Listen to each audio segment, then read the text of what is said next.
Hi fans, and welcome to this WPIAL playoff edition of the Woodland Hills Football Network pregame show. Last week, the Wolverines wrapped up the regular season with a 31-13 victory at Penn Hills. This week, the Wolverines open up the playoffs, hosting Hempfield. We're going to sit down with Woodland Hills head coach George Novak to review last week's victory over Penn Hills, preview this week's game against the Spartans, and we'll also let you see highlights of last Friday's game. All of that and more on the pregame show here on the Woodland Hills Football Network.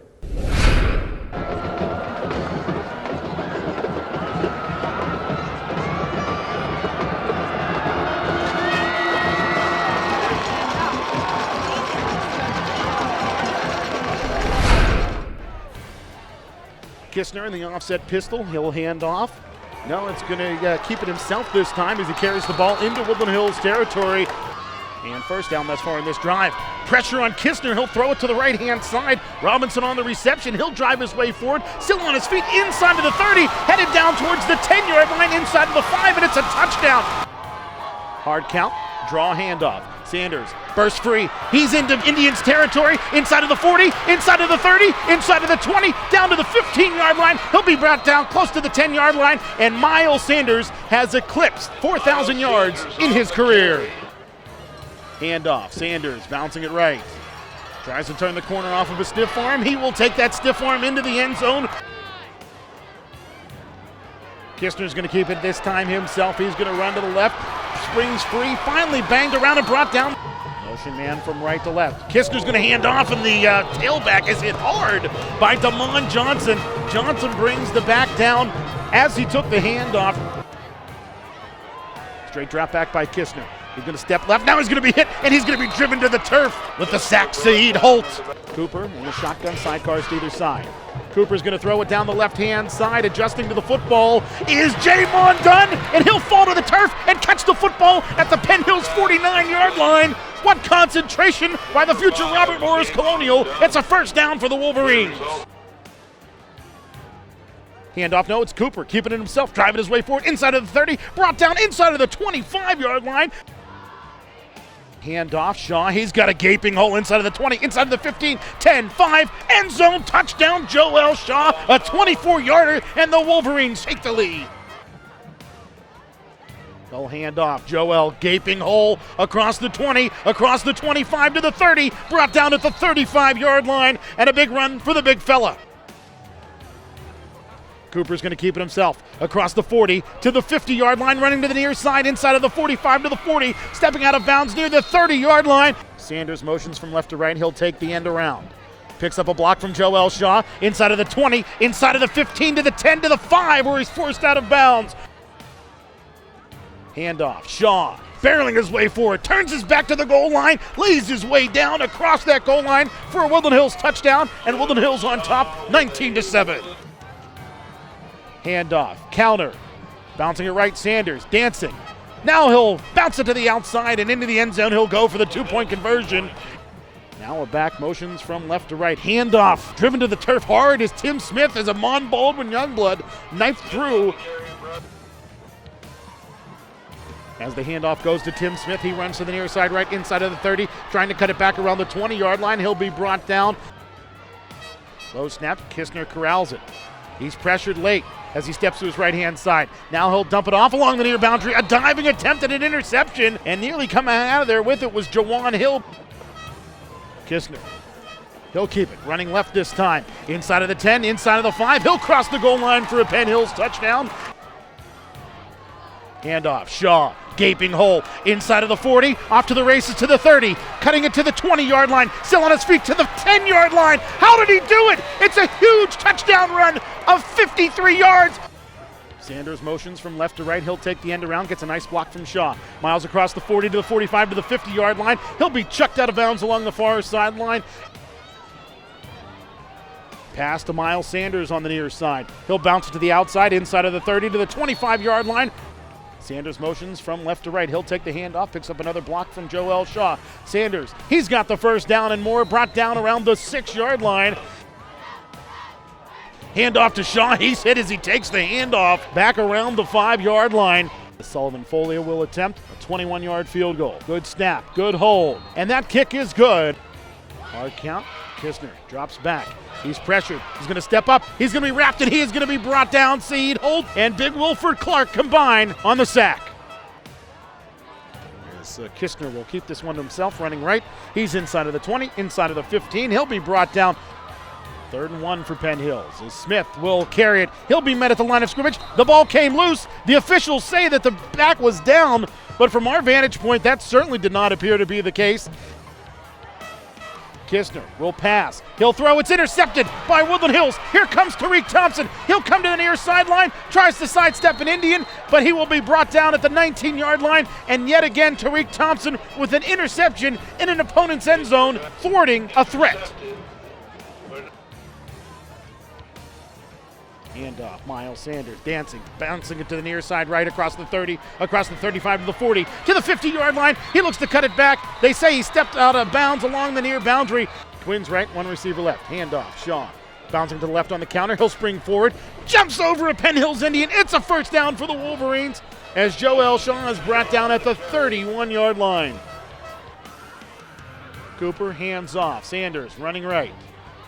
He's inside of the 20, diving to the 16-yard line. It's a Woody High first down. Sanders on the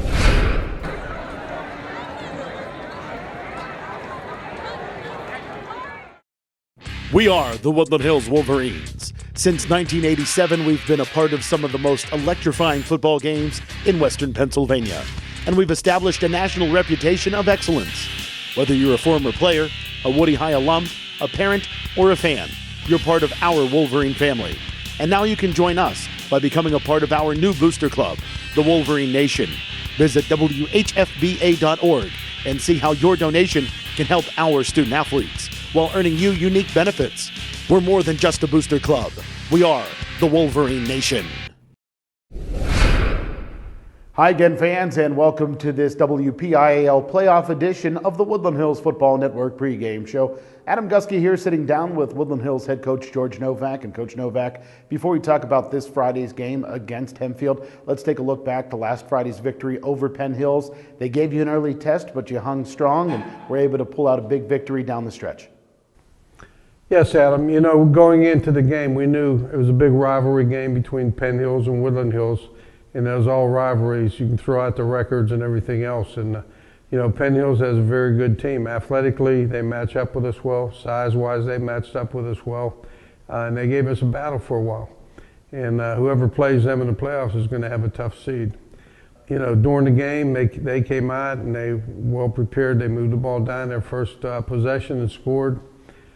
We came back and scored. You know, once we got the feel for it, we slowed their offense down a little bit. But it's very deceptive when they have the jet sweep, which is one of their main plays, and come back with the zone read inside with the quarterback and tailback. So they're very deceptive offensively, and you know, they caught us a few times, but we were able to keep them to 13 points, and the boys did real well on offense. You know, we moved the ball well. Both running backs had big games, and offensive line did a great job.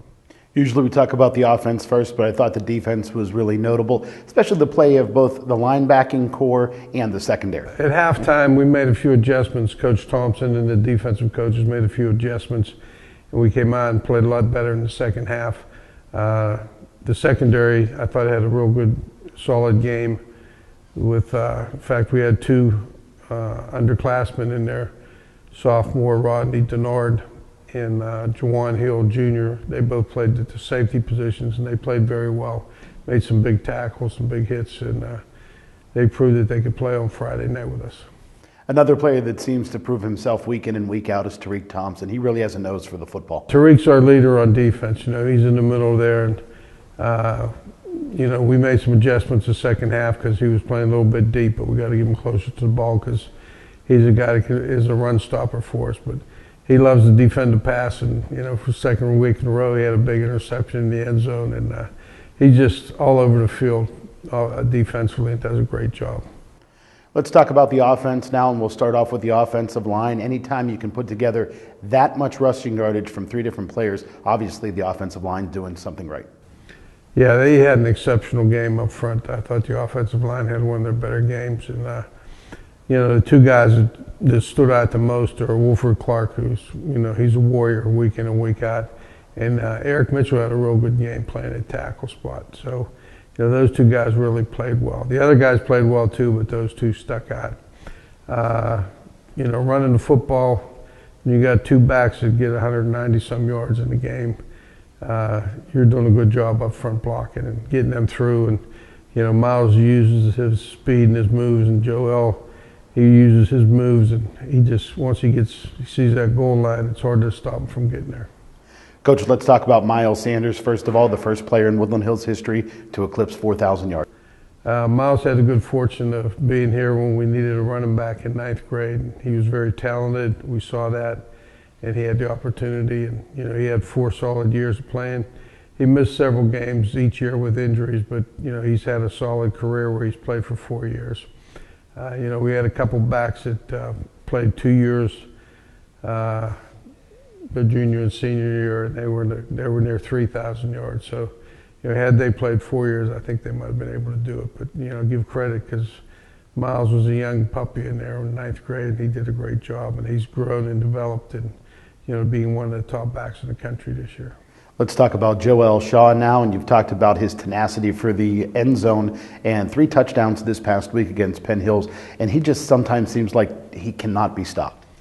Yeah, he runs over, around, through. He ran right over a couple guys there. They bounce off him. Coach D'Amico nicknamed him Superman. He doesn't stop. He got a motor, and Miles does the same thing, but you don't see it as much. He had some really good blocks last week for Joel, and Joel always has good blocks for Miles. So, they're kind of feeding off each other and helping each other out, and it's kind of a friendly competitiveness, and they both want to do well, but they both want to help each other out to do better. So it's a good thing. You added a new wrinkle into the running game too. Deron Cooper carried the ball several times, put together a 60-plus yard rushing performance. Yes, Deron's a great athlete. When you got the 2 great backs, you got to do more, because people are going to just key on those 2 guys. So, those are some of the things we got to do. We got to throw the ball more too. I feel bad. Jamon Dunn and Coop came up with a big pass play that got us on 3rd and 20, a big first down, and kept a drive going, which could have gotten us in trouble had we not made it. But he made a great adjustment on the ball. He's a great receiver. Jermaine Wynn's a great receiver. Our big tight end can catch, Stevie Puel. So we got to throw those guys the ball. Hoots and those guys, they need to get some touches on the ball, because they're pretty dangerous once they get it too.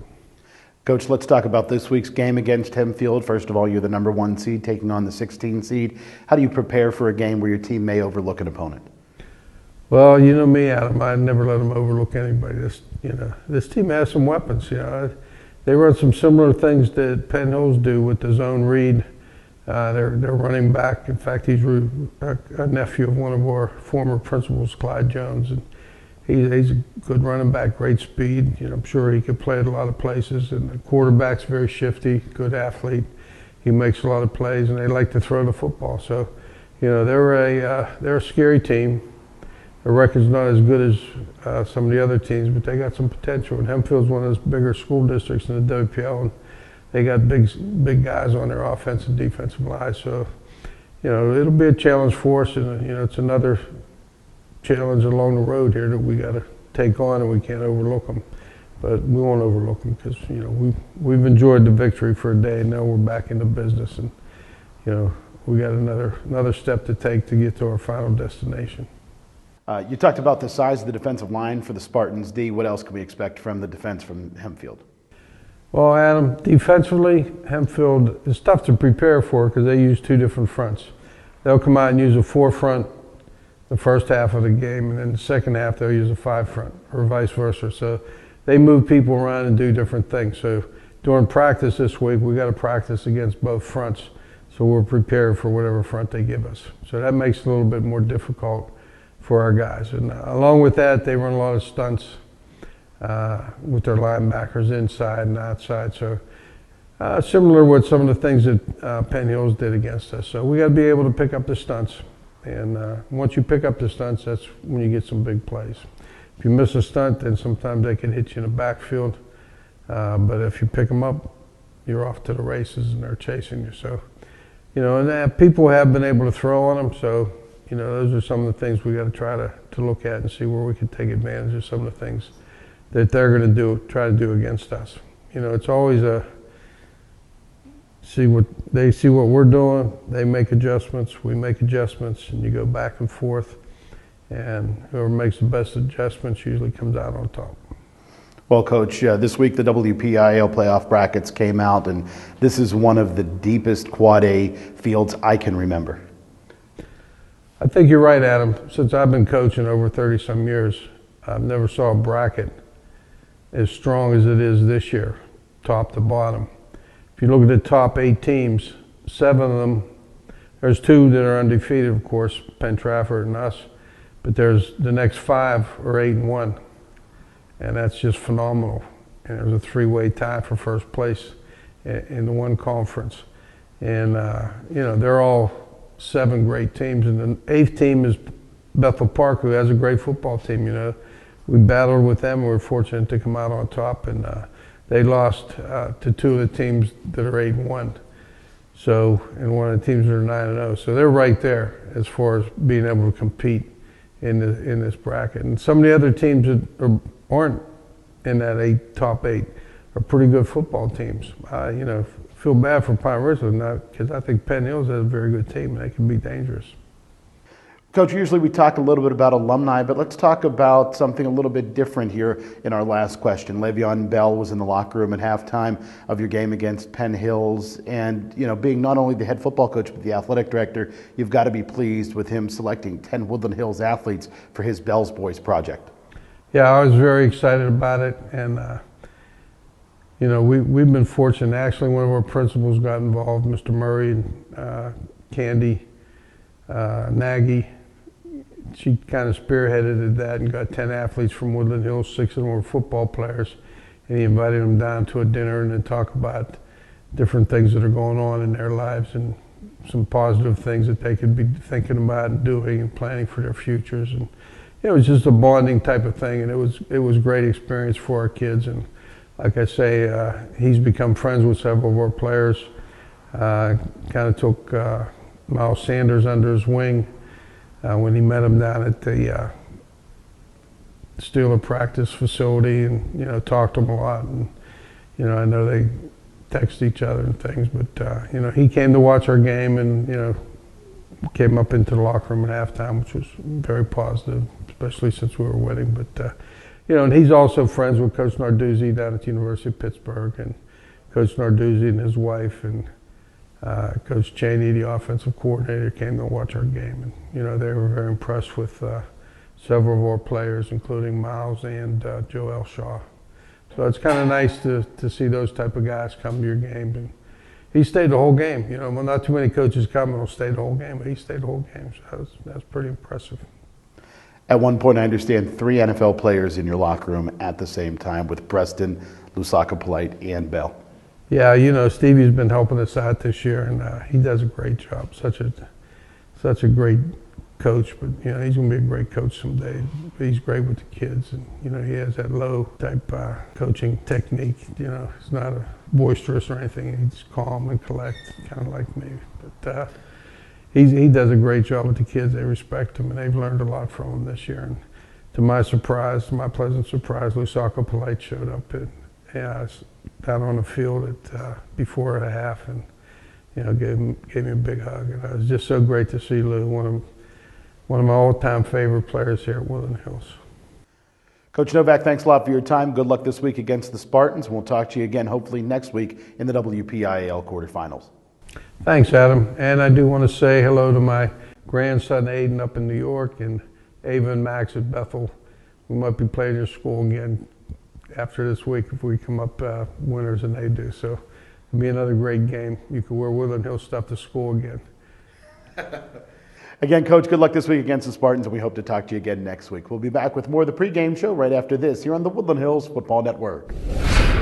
Hi, Wolverine fans. I'm Eric Schuley. With the WPIAL playoff brackets being unveiled, let's check out the rest of the Quad A matchups. Our number 1 seeded Wolverines take on the Hempfield Spartans. In the 8-9 matchup, the Gusky area Cavaliers will travel to Bethel Park to take on the Blackhawks. And as long as our Wolverines take care of business on Friday night, we will take on the winner of that game in the quarterfinals. Out of the Northern 8, the North Allegheny Tigers are the number 4 seed, and they will host the number 13 seeded Norwin Knights. The number 5 seed Pittsburgh Central Catholic Vikings will take on the Upper St. Clair Panthers, the number 12 seed, and that game will be played at Couple Stadium. Out of the Foothills Conference, the number 2 seeded Penn Trafford Warriors host the number 15 seed North Hills Indians. Also out of the Foothills, the McKeesport Tigers get the number 7 seed, and they will play host to the Seneca Valley Raiders. The defending champion Pine Richland Rams get the number 3 seed, and they will host the Penn Hills Indians. The Mount Lebanon Blue Devils get the number 6 seed, and they will battle the Plum Mustangs, the 11 seed. That'll do it for this week's edition of the Wolverine Watch. We'll be back with more of the pregame show right after this. Thanks for joining us. All right, fans, let's see where the Wolverines stand in the Southeastern Conference.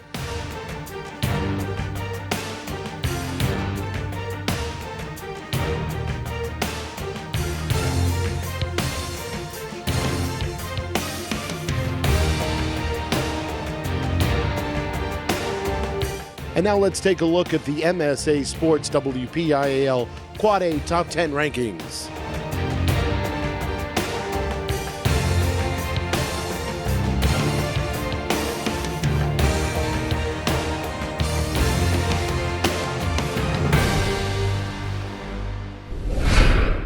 Again, fans, we thank you for joining us for this WPIAL playoff edition of the Woodland Hills Football Network pregame show. If you can't make it to the Wolverina on Friday night, tune in on the radio on our flagship station, AM 1550 WZUM, on the web at woodlandhillsfootballnetwork.com. Our radio broadcast can also be heard live and archived on msasports.net. We'll have our live cable radio broadcast on Monroeville Comcast Cable Channel 13, Penn Hills Comcast Cable Channel 98, and Verizon Fios Channel 37. And thanks to a generous donation from the Woodland Hills Football Boosters Association, you can tune in to replays of Friday night's game on all of our television affiliates and on our YouTube channel. For everybody at the Woodland Hills Football Network, I'm Adam Gusky, and we hope to talk to you again next week in the WPIAL quarterfinals. This has been a presentation of the Woodland Hills Football Network. Watch us on YouTube, like us on Facebook, follow us on Twitter, and as always, visit us at woodlandhillsfootballnetwork.com.